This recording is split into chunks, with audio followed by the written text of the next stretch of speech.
Well, good morning, everyone, and welcome to another Bluelight webinar. I'm Brendan from Bluelight, and welcome to all of you who are watching this live or watching this on the replay, actually, and all of you who I hope will take part in the chat function. And so today I'm absolutely delighted. I mean, really, I am delighted to have one of the gentlemen of policing present here for a conversation about lessons from a life on duty and all sorts of other things. Let's see where the conversation takes us. So can I introduce you to John Sutherland, or some of you may know him at Police Commander. So John, welcome. Maybe tell everyone a little bit about yourself. You know, what would you say in 1 minute that would just capture John? Gosh, well, I'm a husband to one. I'm a dad to three. I'm a resident of South London. I'm a believer in hope. And for more than 25 years, I served as an officer in the Met. Well, and I know there's far more to you, John, than that. But let's see where this conversation takes us. So it's very much aimed at people who want to join the police and people who may be young in service, might be a good way of putting it. But then again, I think there's probably lessons from a life on duty for everyone who's in public service, and actually just for everyone actually in these interesting times. So if you're watching this on the replay, we are currently going through the COVID-19 pandemic, the coronavirus pandemic, and it's very, very challenging. But I'm going to refer back to your previous book, because I know you've got a book that's coming out soon, and I'm super looking forward to hearing a little bit about it. But there's a quote from your last book, which said, "Policing is an affair of the heart and the soul, an imperfect response to an imperfect world. It matters more than I can say." So I'm just wondering what your thoughts are about policing today and the challenges that our colleagues are facing. I suppose the first thing I want to say is thank you to those of them who are out there now whilst we're talking here. I mean, one of my old commissioners, Sir Paul Condon, used a wonderful phrase, which I've often used since. He talked about the everyday heroism of the men and women who police our streets and our communities. And that's how I feel about policing. That's how I feel about the people who do the job. It's, you know, I wanted to do it from the age of about 15 or 16. When it came to it, it was the only application form I ever filled out. It was the only interview I ever went to. I didn't have a plan B. It's the only thing I ever wanted to do. And I still think, having just turned 50 a month ago, I still think that it's the finest thing that any of us could ever choose to do with our working lives. Yeah, indeed. I talked about it as being the most honourable profession, full stop. But then again, I'm biased, and perhaps you are as well. But you know, I hope you don't mind me saying, but just before we went live, we were talking a little bit about. Well, I was talking about home life and how, you know, the troubles we're facing at the moment just by staying at home and saving lives and keeping our NHS functioning kind of pale into insignificance against what our colleagues, our old colleagues and colleagues we've never met before who joined after we left, are facing at this moment in time. So, you know, I've got a message for them that, you know, I so value what you're doing, everyone who's a key worker, everyone who's a 999 worker. The other day, our bin operatives, okay, they're bin men. The bin men came to collect the recycling, and my little boy and I sort of waved at them, and I always felt like saluting them. Just, you know, that they're there keeping us going whilst we're under house arrest, if you like. And it's tough for us, but my goodness, it must be so tough for them. Is there a message for them, John, that you'd like to just sort of pass on? I'd echo what you said. It's one of gratitude. It's interesting, isn't it, that these are people, whether we're talking about the folk who work in supermarkets or delivery drivers or whoever it might be, these are people in what society once regarded as relatively low skilled and certainly low paid jobs. We've suddenly realized, or some of us for the first time, some of us afresh, just how essential they are. Yeah. I'm grateful. You know, I filled up the car a couple of weeks ago. Not that we need it. I don't know why I filled it up. But anyway, we normally do when it gets near empty. And the young woman who was behind the cash desk, I just thought, you know, you're facing so many people who could potentially have the virus. And I just thanked her. I just said, look, thank you for what you're doing. And she almost went, she did what you didn't, just almost, she did, she welled up. And I just thought, oh my goodness, it must be so hard for you doing this. So yeah, kudos to everyone who's doing that. My heartfelt thanks. So lessons from a life on duty. And I'm going to refer back to your old book, Blue, a Memoir. But one of the things that you talk about there is lovely quote actually, page 272 if anyone's thinking where it is. But it says that we all have our stories and we all have our scars. I remember we chatted a few days ago and sort of shared a few sort of stories and the scars that we picked up from policing, but still I think it's the most honourable profession ever. Did some foolish things as a young officer, some things that I'm not proud of, but I'd like to think that held onto my integrity.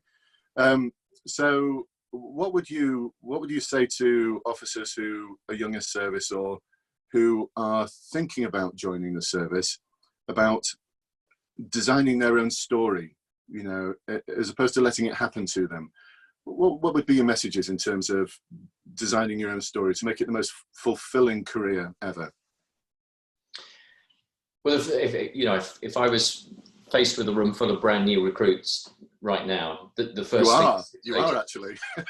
The first thing I would say to them is, welcome to the best job in the world. Welcome to a decision I suspect you're never going to regret.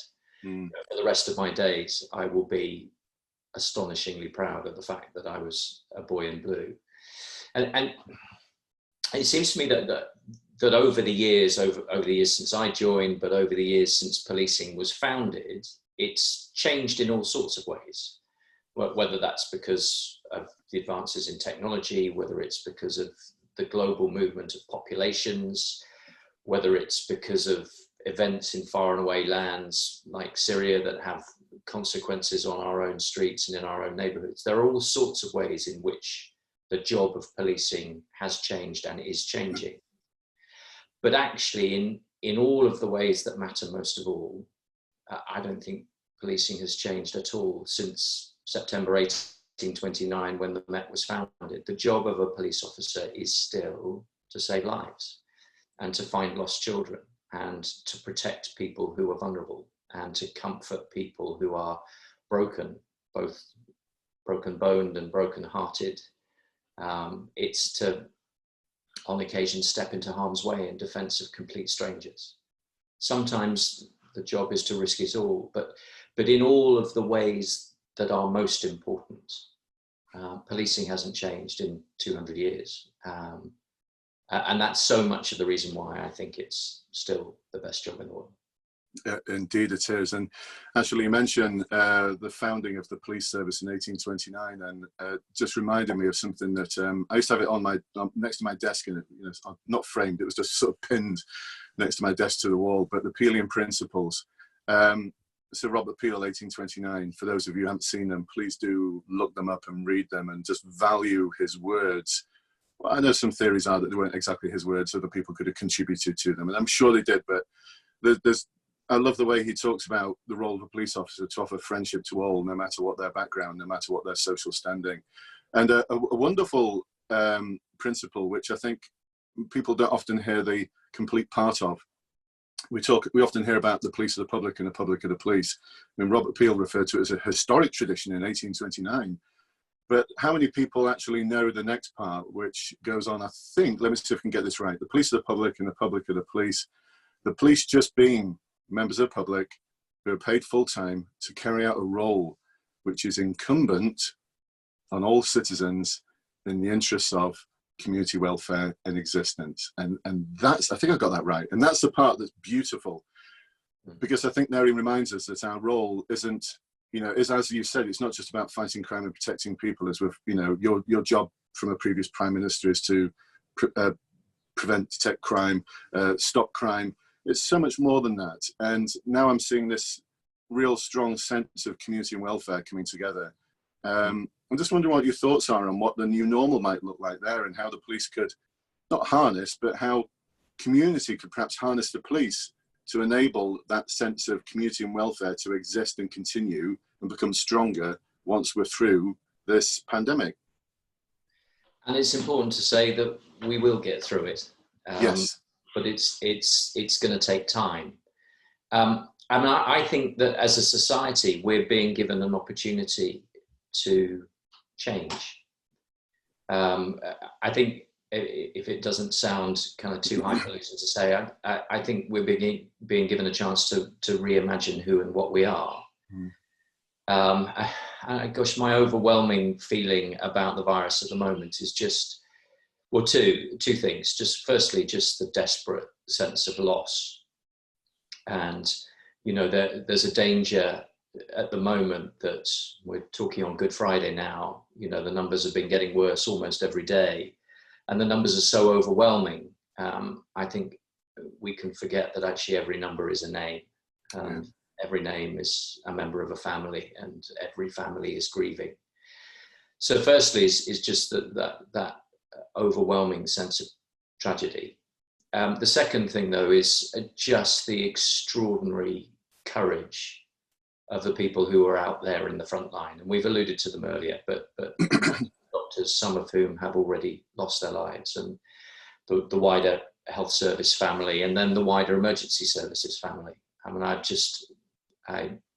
salute every single one of my colleagues who's out there now, doing the job that needs doing. But to your point about community, something I put out on Twitter a week or two ago, you know, the greatest responsibility or privilege any police officer will ever have is to save a life. But actually at the moment, we're all in the business of saving lives. And for the majority of us, that's achieved by simply staying at home. And following the guidance and the instructions that the government are giving us. Just simply staying at home is saving lives, and it's impossible to overstate the importance of that.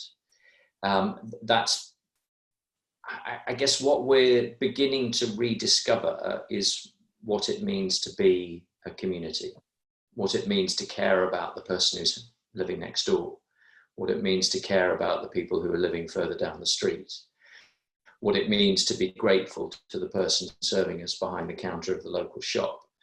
And, you know, one of my great heroes, Martin Luther King, had a wonderful phrase. He talks about the fact that we are not independent, we are interdependent.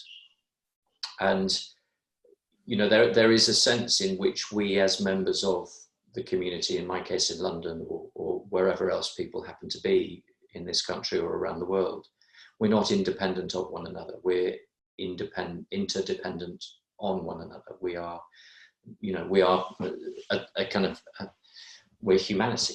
And so I guess what I would hope is that as we emerge from this crisis, we wouldn't lose sight of the things that we've discovered that are important. Whether that means being more grateful to people we'd previously taken for granted, whether that means paying better wages to people we now understand are doing essential jobs.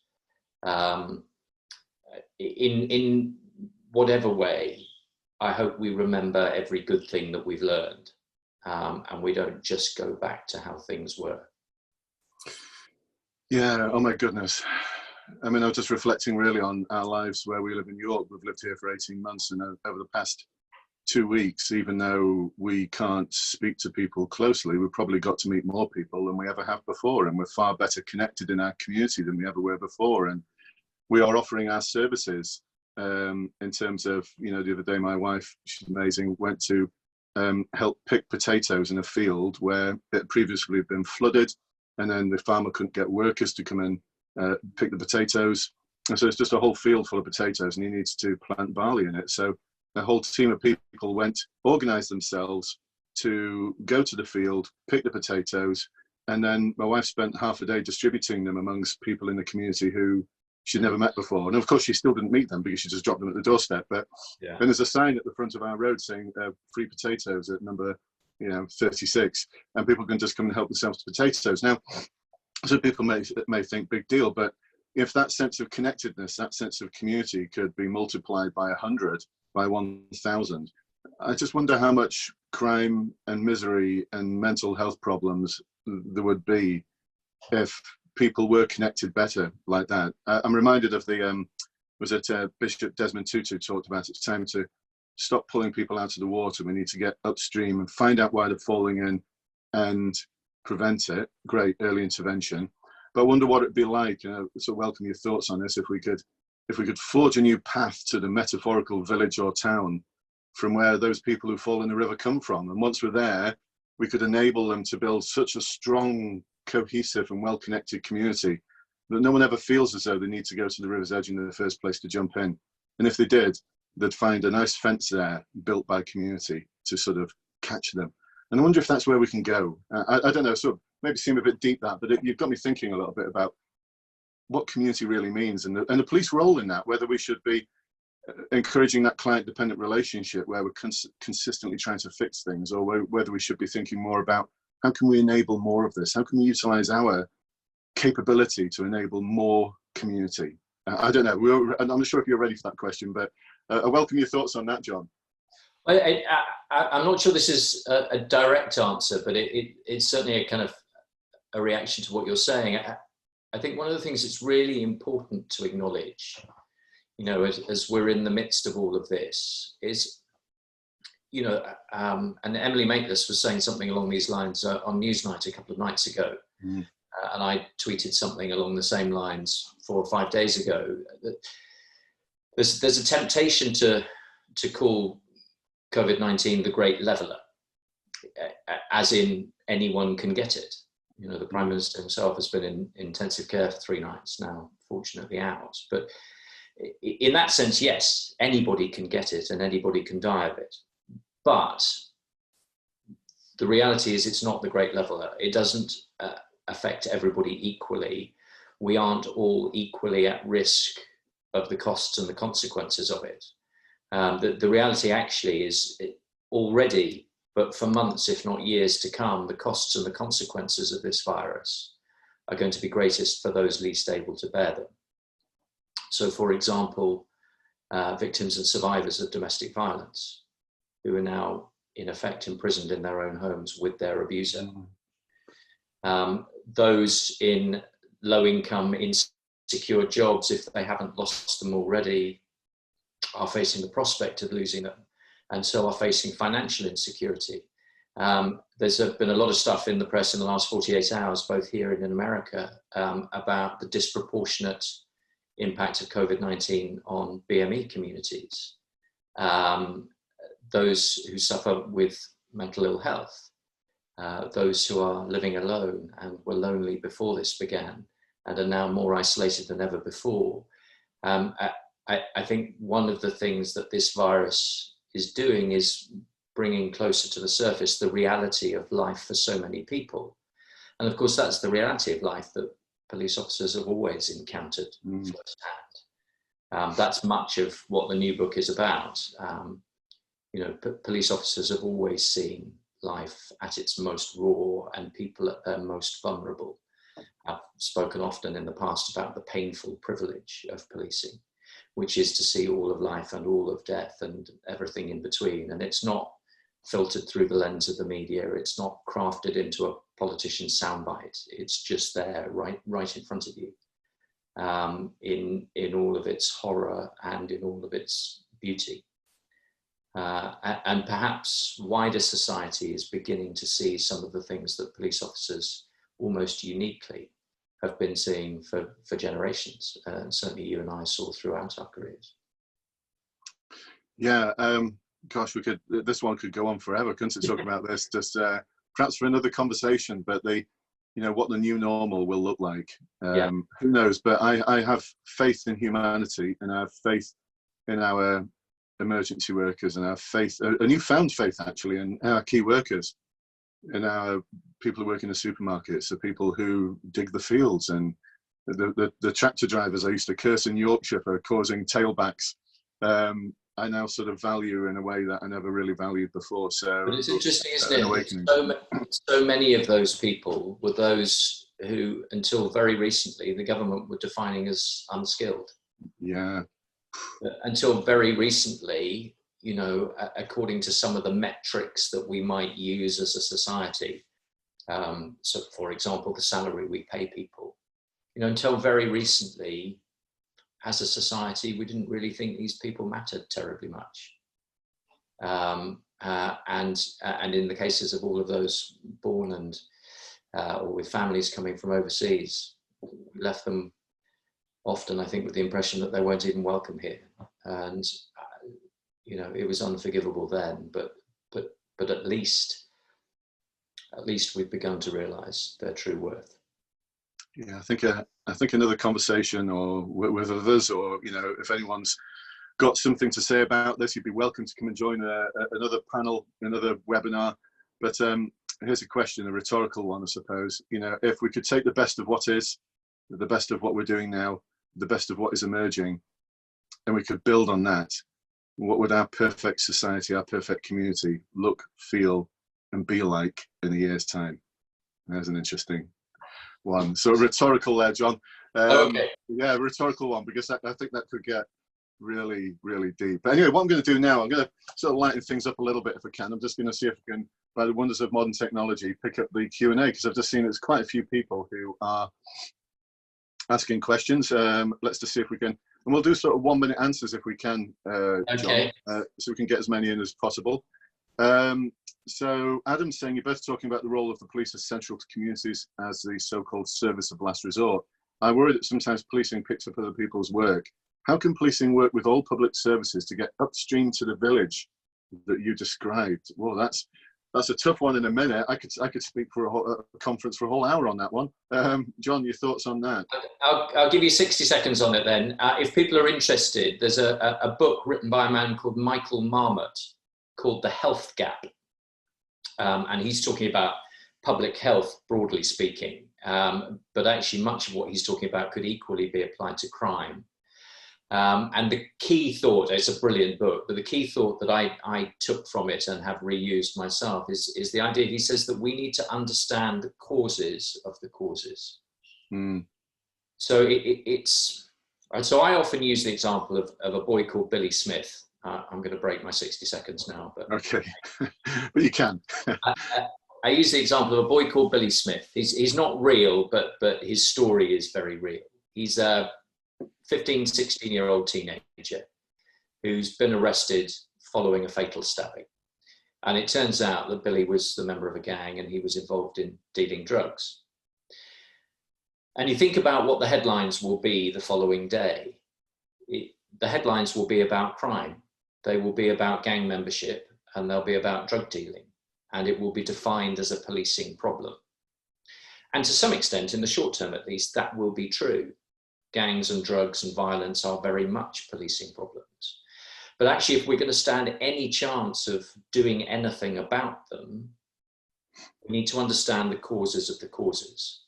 Mm. Why was Billy carrying a knife in the first place? Why was Billy dealing drugs in the first place? And to cut a very long story short, you need to look at his economic circumstances. You need to look at his educational circumstances. You need to look at the community and the neighborhood that he grew up in. Fundamentally, you need to look at the home that he grew up in. For me, the single greatest cause of harm in society is domestic violence. Before COVID, and in fact, even still, I have described domestic violence as a pandemic on an epic scale. It's a form of terrorism, and as I say, the single greatest cause of harm in society. And so if I reflect on my professional experience of young men who've been involved in fatal knife crime, in almost every case, those young men grew up in homes where domestic violence was happening. So it's quite a specific example to use in answer to the question given. But if we want to do anything about knife crime, if we want to do anything about youth violence, then we need to look at the stories of the young men who've become involved in those crimes. But the other point from the question about policing picking up the pieces, I mean, that was the title of the HMIC report into policing and mental health that was published about 18 months ago.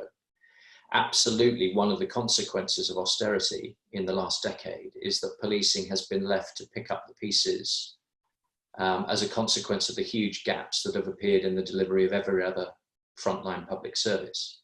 And mental health is the one that's most often referred to and probably contributes the greatest volume of demand But actually it's right across the board: adult social care, youth services, education, even the number of times where police vehicles are effectively being used as ambulances because there isn't an ambulance available. So absolutely, we are at a point in time where we need to have an urgent societal conversation about what we want the police to be and what we want the police to do. Because the truth is that at the moment, there are too few officers and staff with too few resources doing a job that is more difficult, more demanding, and frequently more dangerous than it's ever been before. That's where we're at. Yeah, and you're talking about the young Billy there. I've met so many young Billies in my time, and just wondered, where's your nearest role model? Yeah. These are families where the role models aren't just not at the kitchen table; they're not even in the same street. And what can we? Actually, I'm sure I'm thinking about another Bluelight webinar on this one. How can we encourage that sense of community, that sense of connectedness? How can we enable the community to develop so they've got their own role models? And there's some great examples all across the country of this. And if we could duplicate this by 50, by 100, by 1,000, I'm quite sure Billy wouldn't have been at that scene of the crime, wouldn't have been involved, and would have had a very different future, would have had a very different story. But all right, so Adam's also saying that community cohesion you're talking about is really powerful. How will we keep it over when the crisis is over? I think there's another Bluelight webinar there. I could get quite a few people on a panel actually, bring them in, and we could talk about it. So let's see, Ed's asking, do you feel it's right that the number of officers leaving the service earlier and after shorter periods of service will harm or be good for policing in the UK? Is it a healthy churn? That's the phrase I often hear about. Or shall we rely on natural wastage? And there's a phrase I hate. The fact that we refer to officers who retire with honour or resign as honour as natural wastage. I just don't get it. But anyway, I'll repeat the question again there, John, before I go off on my soapbox. Do you feel it's right that the number of officers leaving the service earlier and after shorter periods of service will harm or be good for policing in the UK? So I'm far too old to be, far too young to be swinging the lamp, but I'm part of a policing generation that joined with a view of doing the job for life, joined with the intention of serving 30 years or more. Mine was cut slightly short by ill health, but for me, policing is a vocation. It's not an occupation, it's a preoccupation. It's a calling, if you like. And I would prefer to see people in it for the long run, because I think it's such a profoundly important job. I also think that so much of policing is learned by experience. You learn the job by doing the job. The police training has improved a great deal over the years, but there's still no substitute for being out there and doing it for real.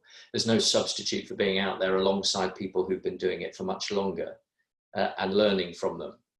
Sometimes learning how not to do things, but often, frequently, usually learning how to do things. So policing for me is all about experience, and policing for me is all about vocation. It's all about that precious old-fashioned thing called duty. So my preference would be to encourage people to join, because that's the view they hold of the world, because they carry within them that kind of fire, that desire to serve their communities. But I don't think that, all of that being said, I don't think people leaving after 5 years or 10 years is an entirely bad thing. I would love one day to have in this country a Home Secretary who was once a police officer. I would love one day in this country to have a policing minister who was once a police officer. And if that means we have someone who's only with us for 5 or 10 years, but they then take that vital experience with them into other areas of public life and into politics, then provided they're the right person, that's a good thing. So I guess the short answer to the question is I wouldn't be absolutist about it. There's room in policing for everybody, from all walks of life and with all kinds of backgrounds and experience. But I think for most of us, most of the time, it's a calling, it's a vocation, it's a job for life. Yeah, and I think sometimes, I don't come across many people who say, I'm going to join the police, but just do it for 5 or 10 years. I think most of the people I come across, and I come across a lot of them, of course, in my role, see policing as being a vocation they're going to do for the rest of their life. And actually, I come across a lot of people who have done something else throughout most of their working life, and in their 40s and 50s decide, I'm going to pursue a different vocation to have one that's more fulfilling, and they go into policing. So I think there's room for everyone. And what I do notice is that sometimes when people do leave mid-term, it's whether they're leaving with a very positive experience of the service or a negative one. And what I see, I may not be right on this, but the ones who tend to have a more positive experience, whatever that might mean to them, tend to go into other walks of public service. So they'll see something while they're in service and think, actually, that's my calling. It's still a calling. And I wonder there if there's some message about, how do we ensure that people have that sense of fulfillment in their career, so that they don't leave. And I'm going to use the phrase, I think I might have used it once or twice in my career, and I'm embarrassed that I have, and excuse the language, but that frequent use of the phrase TJF, the jobs FUCK ED, what can we do to ensure, and it's a tough question, this one, because we could speak for hours about it again, what can we do to ensure that our officers leave without that sense of TJF? Well, I think there's a sense in which people have always thought that the job's fucked, and yes, pardon the language. We mentioned earlier that the Met was formed in September 1829. I reckon it was probably about 2 hours into the first shift in September 1829, where the first officer announced to his colleagues that the job was fucked. There's a sense in which for 185 years, people have been saying it. It's almost kind of union rules in policing. We like to moan like drains. But so often, actually, in my experience, in my career, you would hear people say in one breath that the job's knackered, but in the next breath say there's nothing else that they'd rather be doing with their lives. Indeed. And I think for a lot of people, we kind of hold that intention. We're a bit grumpy about the state of policing and the state of the organisation, and certainly in the last 10 years, the state of politics and media coverage around policing. But even in spite of all of those things, it's still the best job in the world. There's still nothing else I'd rather be doing. And I think part of the challenge is to keep people focused on the prize, is to keep officers focused on what this is really all about. Because policing is all about people. I mean, policing is people. The rest is just paperwork and noise.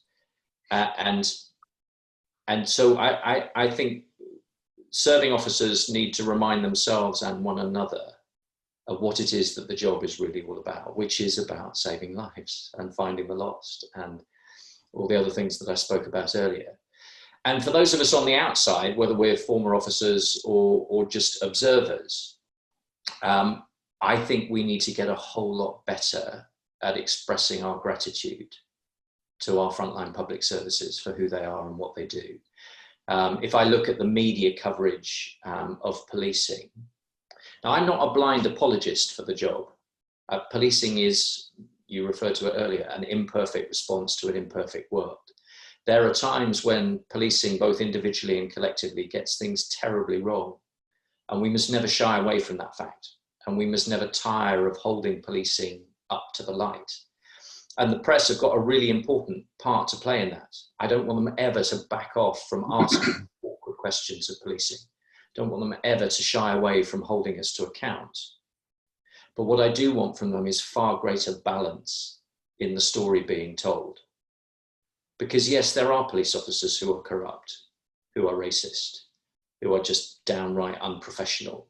And those people have no place in policing. But for every negative story the Daily Mail or the Sun or the Telegraph or whoever it is today might tell you about policing, I could tell you 1,000 extraordinary ones of the men and women who represent the very finest of who we are and what we can be. And so I think that's the responsibility for those of us outside of policing, is to change the story that's being told and to remind those who are doing the job of their fundamental, profound worth to us as a society. Yeah, gosh, absolutely. And you remind me of a few moments in my career there. I mean, the other day when we were talking, all the little triggers of moments in my career sort of flooded back. And I can still remember after 2 days in of being a temporary inspector many, many moons ago. And oh my goodness, it was like Osprey on acid. I remember the superintendent asking me to come and join him in his office. And he just said to me, I'm not going to mention his name because I might embarrass him, but I valued him so much, and if he's listening to this, he knows who he is. At Elizabeth Slinger Road in Manchester. And he just said to me, how's it going, Brendan? And there's this huge cathartic outpouring of, oh my goodness, it's this, it's the other, people and all their problems. And I remember him just looking at me and going, Brendan, it's always about people. That's just it. It's just about people. And that's stuck in my mind so much there. And yeah, no matter how hard things have I've always tried to think, I wonder if we could do more of this, maybe just as opposed to focusing on, as you say, what's not going well. We've not hit the targets. Oh my goodness, there's been another rape, murder, domestic violence, all the imperfect things, like you say, that we see that we have dealt with, that we've got imperfect responses for. And if we could just start the shift, the briefings, and I tried to do this, and it kind of worked a little bit at times, just asking the question, so what we're proud of? What's happened over the past week? What's happened over the past shift that you're proud of?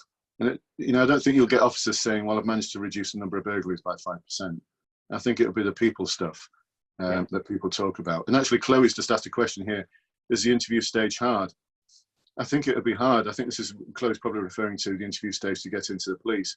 It probably is hard, Chloe, if you've got nothing to be proud of. But if you've got lots of things that you are proud of, where you have had some worth and value in the world, and where you've enabled and supported people and made difficult decisions and sometimes not got it right, then I don't think the interview will be hard. I think it would be easy because you'd be talking about the character traits and the values that the police service are probably looking for.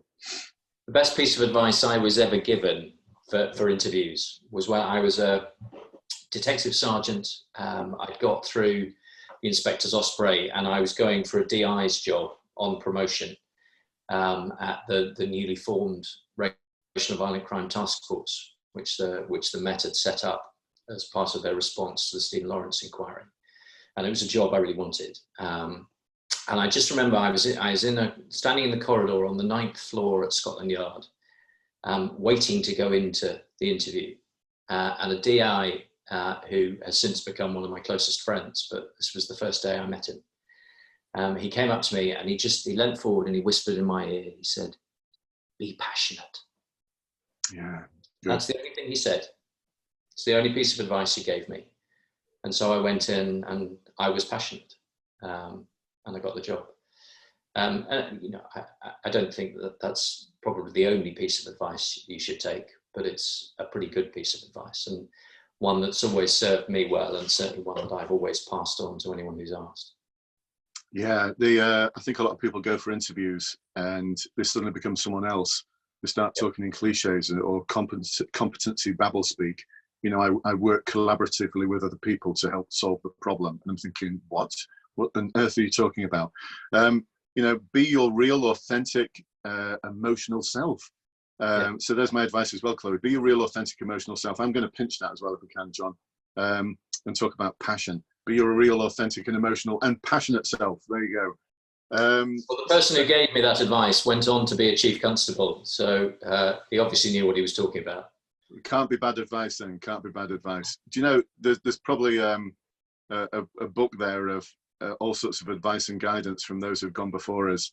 I remember one of my old sergeants, Don Blackhurst. I don't know if he's still around. I hope he is. I hope he's living a long and fruitful and worthy and delightful retirement. But back in 1986, I was a young constable, few months out on response. It wasn't called that back then. And he'd already got 29 years service in, so he must have joined in the 50s. I remember him saying, this is one that just stuck in my mind forever, when you arrest someone, treat them like a lord. And when you bring them into the charge office, treat them like a king. Do you know, there's just little gems like that could get lost. So actually, it's a perfect segue, that, John. you have a new book coming out, which is called Crossing the Line, I believe, Lessons from a Life on Duty. So tell me about the story of the story. Yes, well, I'm not doing this to sell books, but since you've asked, hang on, hang on. Behind me here on the shelf, there you go. That's a proof copy, so that's not the real thing. It's a sort of a preview copy. And yes, it's a book I had in mind to write probably 5 or 6 years ago, while I was still serving, whilst I was a borough commander in Southwark in South London.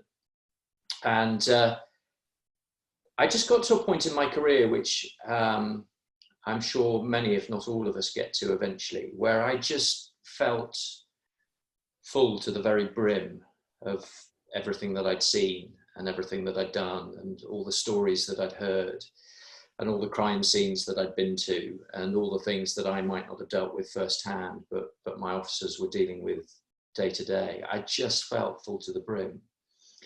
But it seemed to me that an awful lot of the people, an awful lot of my mates outside of policing, you know, thoughtful, intelligent, passionate, concerned people, just had no idea.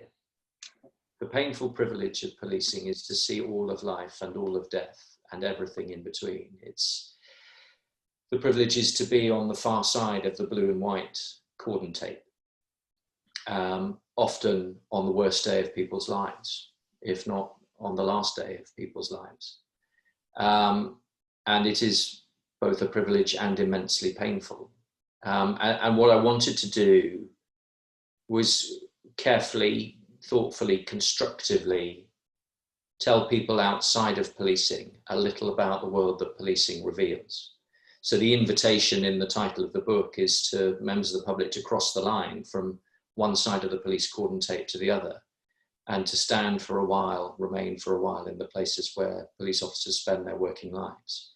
So it's got 10 main chapters picking up 10 of the biggest issues of our day. So domestic violence, knife crime, terrorism, alcohol, drugs, and 5 others, and examining each of those issues from a police officer's perspective.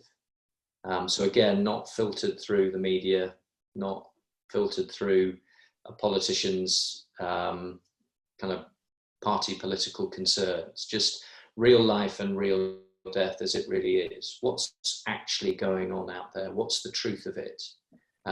What are we doing well in response, but what's going wrong in terms of our response? And therefore, what do we, not just as police officers, but what do we as a society need to do differently for there to be any hope of real and lasting change?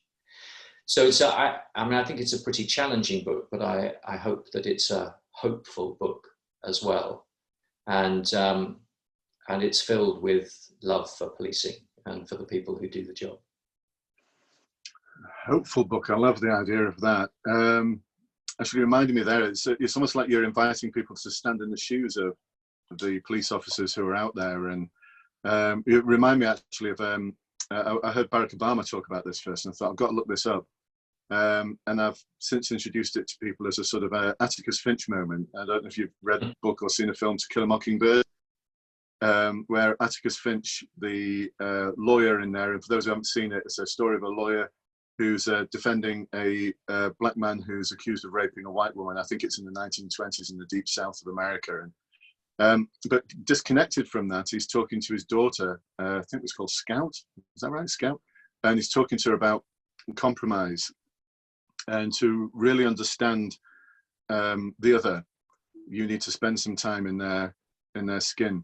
Now, since then, Silence of the Lambs has come out, and it's kind of thrown that a little bit into it. It's just a bit freaky thinking about being in the skin of someone else, but walking in the shoes of someone else and feeling what it might feel like to be them, I think is something that we could perhaps do a lot more of. And I'm looking forward to that book. Oh my goodness, you talk about it for being those who are outside of policing, and okay, I'm outside of policing now because I'm retired, but you know, when you talk about it being a calling, and it's just something that's with you forever, isn't it? So I still think of myself as police. I still have those weird police dreams. I mean, what are they all about? What are they all about? So yeah, I think a lot of police officers will look forward to that as well, John. You probably get lots of, I get that. Oh my goodness, I've never realized that before. So I am looking forward to that book. Well, you're very kind. Yeah, and actually, just touching on something there, a lot of your previous book, Blue, a Memoir, talked about actually mental health. And if it's okay with yourself, I you know, especially for people who want to join the police, I sometimes ask them the question, so what sort of impact do you feel policing will have on your personal life? And they'll talk about shifts, missing parties, cancelled rest days, coming home late. Rarely do any of them actually say. Some of them might say I might get assaulted. My goodness, sometimes you may actually get more than that and killed. I was on duty the day that Fiona and Nicola, bless their souls forever, were murdered horribly as the inspector on the division, neighbouring division. And, you know, just holding it together that day was the hardest thing in my life. And it was actually one of the reasons why I thought, you know, I've had a gun pointed at me, I've had the knife pulled on me, it might be time to go.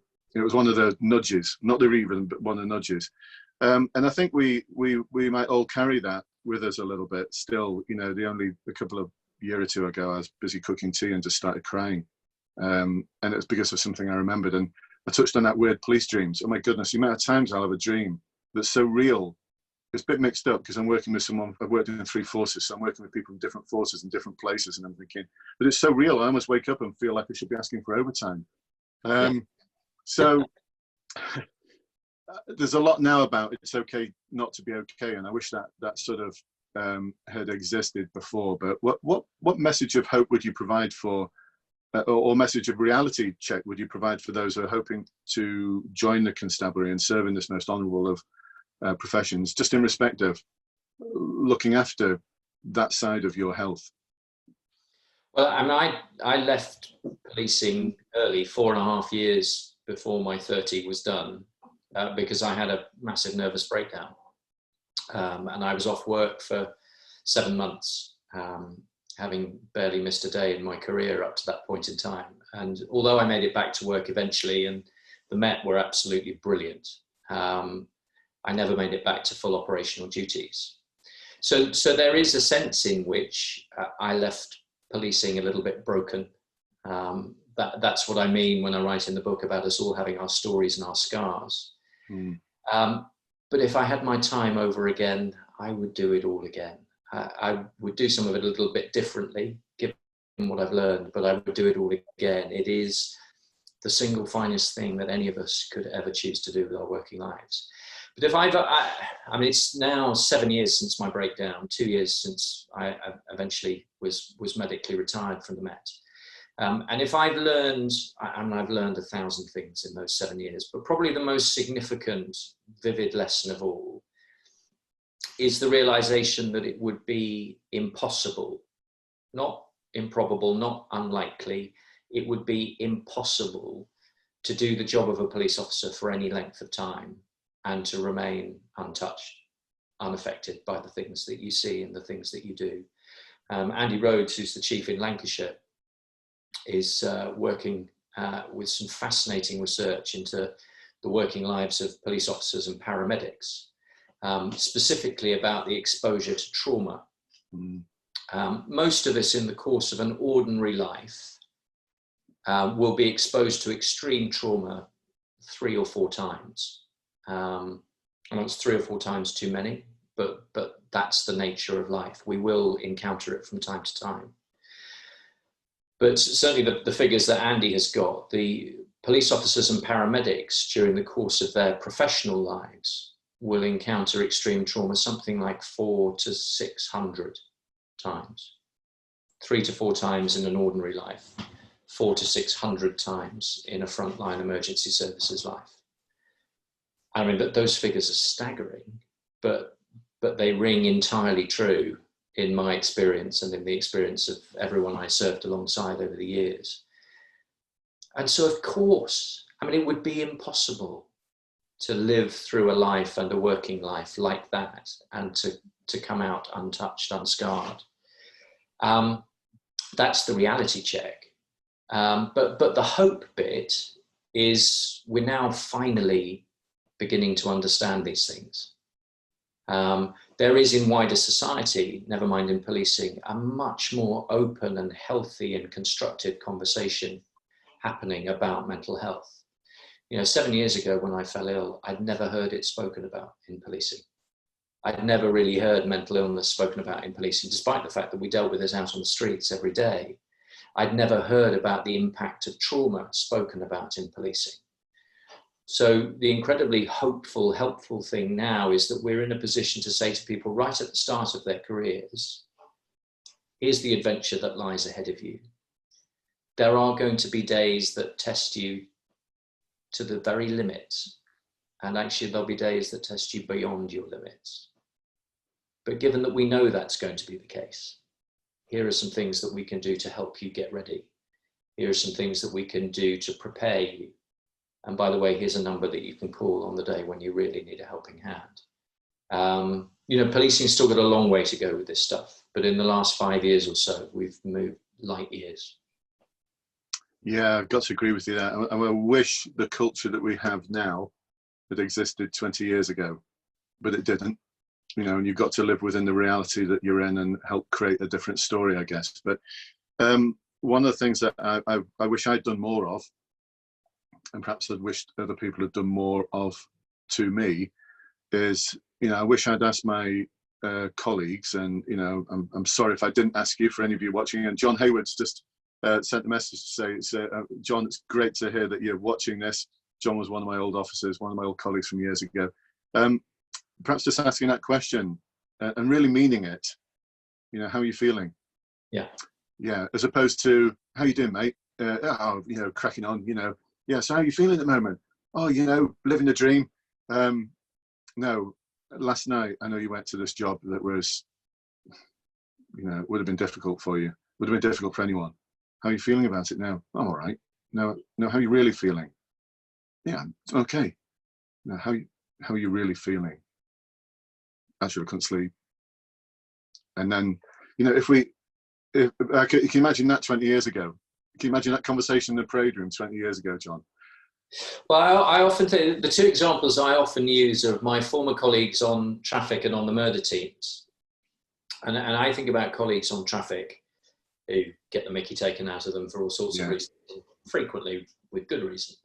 But actually, they do an extraordinary job. And, you know, I think of them turning out to their third fatal in as many weeks and picking their way through a scene that is beyond the imagination or comprehension of most of us. And you catch up with them at the end of the shift and you say to them, you're right. And they just give you that shrug of the shoulders. And they say, well, it's just the job, isn't it? And yes, it is. But let's never pretend that it's ordinary or normal. Think similarly of colleagues on murder teams turning up to their third scene in as many weeks, picking their way through something that is just beyond the imagination or comprehension of most of us, knowing that later today or at the latest tomorrow morning, they're going to be going to their third post-mortem in as many weeks. And you catch up with them at the end and you say to them, you're right. And they just give you that shrug. It's just the job, isn't it? And yes, it is. And I'm more proud that I can possibly say of the people who do it and to have served alongside them. But let's not pretend that it's ordinary. I've often heard people in the past say, you know, policing is an extraordinary job done by ordinary people. And I never bought that. It was the ordinary bit I didn't buy. I think you have to be extraordinary to do policing in the first place, certainly to do it well. Policing is an extraordinary job done by extraordinary people. And now in a time of coronavirus, we're having that redefined for us all over again. Indeed, yeah, and kudos to everyone who is still carrying the badge in their pocket, and for everyone who's out there, you know, going back to what we were saying before, keeping us safe. You know, we're doing our bit, we're staying at home, we're saving lives, but I can't even imagine what it must be like to walk out the door in the morning, going on duty, being in front of the public as paramedics and police officers, and still dealing with everything that they dealt with before. And on top of this, the difficulties around the pandemic. So to all of you who are listening to this, who are serving, you know, I doff my cap to you. I do, and you know, from my heart and from my soul, Thank you.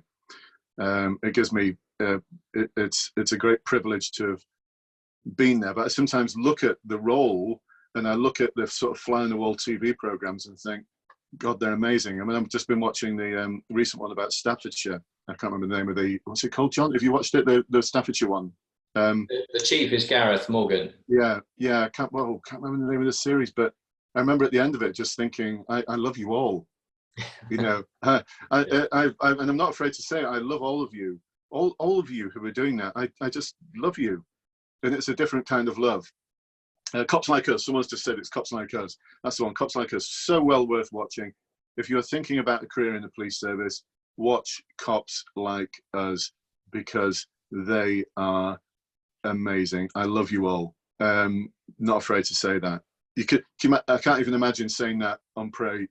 Imagine Inspector going in sort of 10 years ago, 15 years ago, and just start off by saying, I love you all. Be like, what's wrong with them? Yeah. But perhaps can we move to that time? I don't know. Almost time to finish. And listen, so for those of you who've been involved in the chat function who haven't been able to have your question answered, I'm so sorry. But I always think about an hour is about right for this. But thank you for contributing. And for everyone who's watched and sent messages, there's a few names I recognize there as well. Thank you for watching, and thank you for being part of this. Vonnie's just said, thanks for giving up your time. Chris has said, Chris Mitford. Chris, hey, how you doing, Chris? There's so many questions rolling in. I can't even keep track of them because they're just going bang, bang, bang on the top of my screen. I tell you what, if you want to send them to me in written form, I'll type up some answers to the outstanding ones if you like. Yeah, well, we'll see if we can. I'm hoping the magic of Zoom will enable me to have a file that actually gives me the questions. Otherwise, this will go out. This is getting recorded, so it'll go out on YouTube, it'll go out on Facebook, it'll go out on Twitter. And if there's any questions after this, and I know I'd be delighted, I'm sure John will be delighted as well to answer any of those questions. But I've got one last one, if you don't mind, John, before we go. Now, in your last book, you talked about a special poster on your office wall. Mm-hmm. An amazing film called The Shawshank Redemption. Oh my goodness, this is one of those films I could just watch over and over and over again, and every day just see something new and hear something new in it and think, I didn't see that before. Yeah. But there's a phrase there that I love this, that you included in your book, page 244, if anyone's wondering. Remember, Red, remember, Red, hope is a good thing, maybe the best of things, and no good thing ever dies. How pertinent is that today?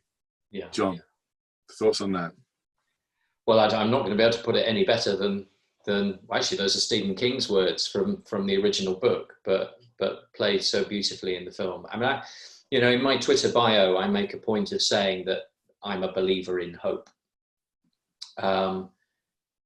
It's an old quote from of all people, Napoleon. And I don't think I would take him as my role model in a great many things in life, but I like this quote. He said that leaders must be dealers in hope. Earlier on we were talking about the age-old phrase in policing that the job's fucked, and just kind of joining in that chorus isn't good enough. And in fact, it's not true. Yes, there's lots in policing that could and should be better. I've never met a good copper who thinks we're fine just as we are. Mm-hmm. That there aren't things that we could do better for victims, for suspects, for communities. Of course there are, and policing must always try to be better, both individually and collectively. But fundamentally, at its heart and at its soul, it is this extraordinary job. Police officers get to go out there today and save people's lives. And there've been some gorgeous stories from the last couple of weeks. Policing so often coincides with bad news. There are not many people who phone the police to say they're having a good day. But over the last couple of weeks, we've seen police officers turning up at 7-year-olds' front doors to sing them happy birthday. And police officers turning up at homes where elderly folk live and immediately going back out and doing their shopping for them, making sure that there's something in the fridge. Police officers delivering Easter eggs that confectionery companies have donated. I mean, what's not to love about a job that lets you do that? I saw someone reiterating this on Twitter the other day, and it's something I thought about often through my career. You know, every now and then in policing, you can find yourself doing something that no amount of money in terms of salary and reward will account for. You know, you can be doing something so horrendous that nothing will ever.